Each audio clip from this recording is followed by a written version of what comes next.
Back to my channel. आज मैं जिस टॉपिक पे बात करूंगी वो है ईयर ड्रम परफोरेशन या कान में छेद हो जाना। आम भाषा में बोलते हैं कान में छेद हो जाना या फिर टिम्पैनिक मेम्ब्रेन का परफोरेशन।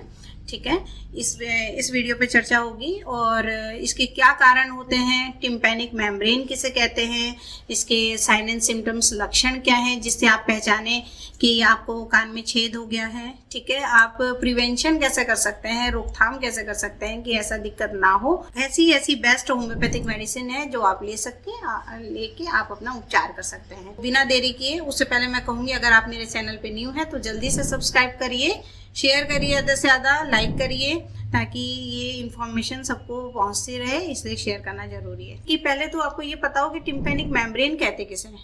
टिम्पैनिक मेम्ब्रेन क्या होता है कि हमारे कान के 3 हिस्से होते हैं, external ear, middle ear and internal ear. ठीक है, बाह्य कान और मध्य कान और आंतरिक कान। बाह्य कान होता है अपना एक्सटर्नल ईयर, उसको मिडल ईयर से जो सेपरेट करता है, एक पतली परत होती है जो उन दोनों हिस्सों को अलग करती है, वो टिम्पैनिक मेम्ब्रेन होती है। ठीक है, और टिम्पैनिक मेम्ब्रेन जो होती है वो अपने लिए बहुत इंपॉर्टेंट होती है। इंपॉर्टेंट कैसे होती है, वैसे तो सभी चीज़ इसका इंपॉर्टेंट है, लेकिन इसका रोल कहाँ पे है कि जो भी हम सुनते हैं आवाज़, जो भी अपने आप आवाज़ें आती हैं, वॉइसेस हुई है, तो वो जो टिम्पैनिक मेम्ब्रेन है, जो एक पतली झिल्ली है जो बाह्य कान और मध्य कान को अलग कर रही है, एक डिवाइड कर रही है आपस में, वहां तक अपनी आवाज़ें पहुंचती है। आवाज़ें कैसे पहुंचती है, एक वाइब्रेशंस होता है, वाइब्रेशन होगा, झिल्ली में एक लहर होगी, उस वाइब्रेशंस को ब्रेन तक पहुंचेगी इंटरनल ईयर के जरिए। ठीक है, नसें होती है, वहां लेके जाती है सिग्नल को, सिग्नल फॉर्म में जाती है सारी वाइब्रेशंस, फिर वहां से वो वापस से कन्वर्ट करती हैं आवाज में, और वो आवाजें हमको फिर सुनाई देती है। तो ये प्रोसेस होता है। तो ये टिम्पैनिक मेम्ब्रेन का, इसे अब आपको समझ में आ गया कि सबसे बड़ा रोल तो इसका हियरिंग में है ना। दूसरा, ये बैलेंस बना के रखते हैं। ठीक है, हाँ, बैलेंस बनाती है, अपने को चक्कर नहीं आते हैं तो एक बैलेंस बनता है। तो ये सारा टिम्पैनिक मेम्ब्रेन में आपको बता दिया। अब कान में छेद हो जाएगा तो आपको कैसे पता चलेगा, उसके क्या लक्षण हैं। तो सबसे पहला तो होगा कि आपको सुनने में दिक्कत महसूस होने लगेगी, हियरिंग लॉस हो जाएगा, सबसे मेजर है। नंबर 2 है कि कान में एकदम से दर्द होगा और वो कभी कभार अपने आप ही सबसाइड हो जाएगा, अपने आप चले जाएगा। ठीक है, नंबर 2 होगा। नंबर 3 है कि आपको डिस्चार्ज होगा, वो डिस्चार्ज कान बहना जिसे कहते हैं, तो वो कैसे भी हो सकता है, या तो कभी कभार पतला डिस्चार्ज हो सकता है या फिर थिक हो सकता है, कभी कभी ब्लडी पस डिस्चार्ज भी हो सकता है, ये होगा दिक्कतें। या फिर कभी कभार चक्कर आने की समस्या रहेगी, पेशेंट बोलेगा मुझे ऑल टाइम चक्कर आते हैं, या डिजीनेस महसूस होगी। ये सारे होते हैं लक्षणों में। ठीक है, सिम्टम्स हो गए, पेन हो गया, डिजीनेस रहेगी, ऑल टाइम चक्कर आएंगे, सर घूमेगा, दर्द रहेगा, है ना। तो क्या अब कारण क्या होता है कि ये छेद क्यों हो जाता है, कान में छेद क्यों हो जाता है। तो उसके लिए सबसे मेन कारण है कि या तो कोई बहुत तेज चिल्ला दिया, लाउड वॉइसेस हो गए, लाउड नॉइज हो गया, शोर हो गया। दूसरा है, एक तो शोर हो गया, दूसरा है कि अगर हेड इंजरी हो गई, चोट लग गई, आपके सर में चोट लग गई तो कान से दिक्कत हो गई, उसमें कान के आसपास भी चोट लग गई है, तो वो हो गया दूसरा कारण।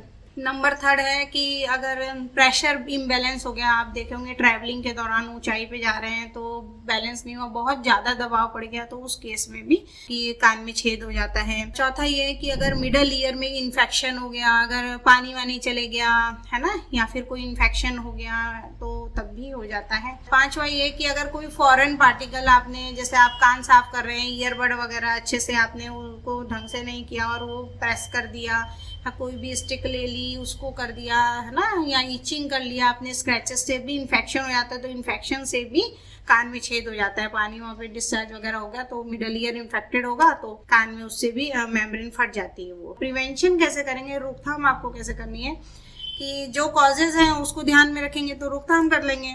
तो कॉजेज में आपको प्रिवेंशन कैसे करना है कि पहले तो ड्राई रखना है, आपको ध्यान रखना है कोई ऐसी इंजरी ना हो जाए। अगर इंजरी हुई है तो आप तत्काल उसका ध्यान करवाइए, इलाज करवाइए, देखिए। ठीक है, और दूसरा लाउड वॉइसेस ना हो, बहुत तेज आवाज़ नहीं हो। अगर कान बहरा है उसको तुरंत आप देखिए, उपचार करवाइए उसका। इसकी बेस्ट होम्योपैथिक मेडिसिन कौन सी हैं अकॉर्डिंग टू सिम्टम्स मैं बता रही हूँ, तो आप अपने सिम्टम्स के बेसिस पे देख लीजिएगा। तो नंबर 1 पे आती है बेलाडोना। अगर सडन पेन आ रहा है, एकदम से बहुत तेजी से अचानक से पेन आया है है ना, थ्रोबिंग करके टपकता है पेन, ऐसा पेन हो रहा है, एकदम से आ रहा है, एकदम से गायब हो जा रहा है, और पेन इतना ज़्यादा है उसको कि बुखार भी हो जा रहा है, तो वहाँ पे बेलाडोना काम करेगी। बेलाडोना 30 ले सकते हैं आप। 2 drop is sufficient, thrice in a day, दिन में 3 बार, ठीक है।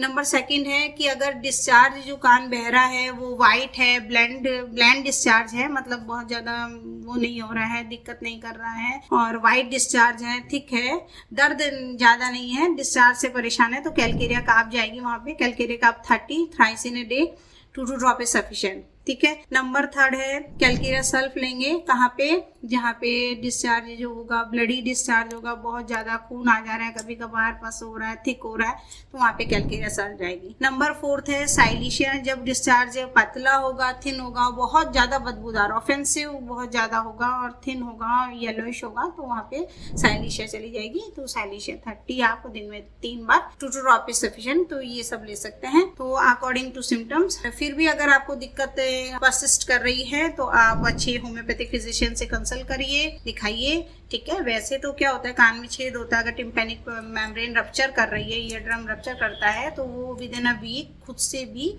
बन जाता है, बन जाती है मेम्ब्रेन, ठीक है। अगर कोई दिक्कत आ रही है तब आप उसको, मेडिसिन मैंने बता दिया, और फिर भी अगर हो रहा है तो आप उसको ध्यान रखिए, आप अच्छे होम्योपैथिक फिजिशियन से कंसल्ट करिए। आपको मेरे वीडियोस कैसे लगते हैं आप मुझे जरूर कमेंट में बताइए, ठीक है। अगर आपको किसी टॉपिक पे वीडियो बनवाना है आप उसको बिल्कुल मेंशन करिए कमेंट्स में। अगर कोई दिक्कत है आप मुझे ईमेल कर सकते हैं। तो आप हेल्दी रहिए, हैप्पी रहिए और सेफ रहिए। वीडियो को शेयर करना ना भूलें ताकि सभी लोगों को इन्फॉर्मेशन मिले, और बेल आइकन पे क्लिक करें ताकि नोटिफिकेशंस मिलते रहें। Okay, thank you so much.